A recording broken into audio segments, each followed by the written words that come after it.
పుస్తకాలు నా పక్కన ఉన్నంత కాలం నాకు ఎప్పటిలా ఉంటుందంటే నన్ను ఒక అంగరక్షకుల్లో కాపాడుతాయి.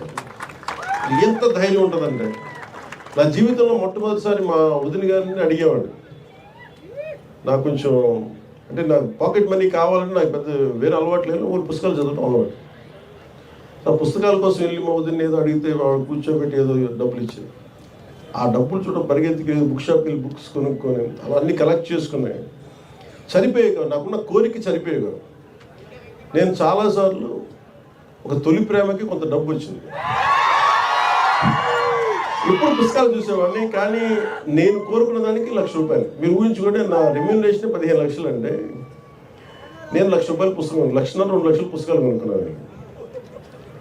అంటే వెళ్ళి పుస్తకాలు కొనుక్కున్న ఆ బుక్ షాప్లోకి వెళ్తే ఎంత అనిపించిందంటే, నేను ఏదో ఒక మొత్తం ఒక బ్యాంకు వాల్ట్లోకి వెళ్తే కొన్ని లక్షల కోట్లు కనిపిస్తే ఎలా ఉంటుందో నాకు లోపల అలా ఉంది. చేతులు జేబులో డబ్బులు ఉన్నాయి, ఎదురుగా పుస్తకాలు ఉన్నాయి.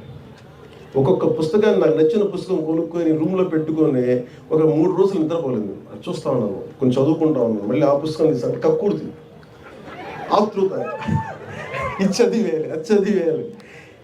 అందుకే నేను అంటే ఒక జీవిత కాలంలో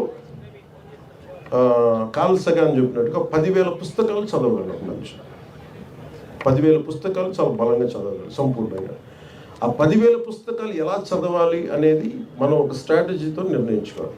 మన ఇష్టాలు ఏంటి, మన అయిష్టాలు ఏంటి, ఏ పుస్తకం మనకు అవసరం, ఏ పుస్తకం మనకు అనవసరం, ఇవన్నీ పెట్టుకొని మీరు కూడా పుస్తక ప్రియులు కావాలి, గొప్ప సాహితీవేత్తల్ని గౌరవించే వ్యక్తులు కావాలి, మీరు తెలుగు భాషని పరిరక్షించే మీరు సైనికులు కావాలి మనస్ఫూర్తిగా కోరుకుంటూ మీ అందరికీ ధన్యవాదాలు తెలియజేసి, ఇక్కడికి వచ్చిన ఈ గూడందరికీ కూడా ప్రతి ఒక్కరికి పేరు పేరున ధన్యవాదాలు తెలుపుకుంటూ సెలవు తీసుకున్నాను.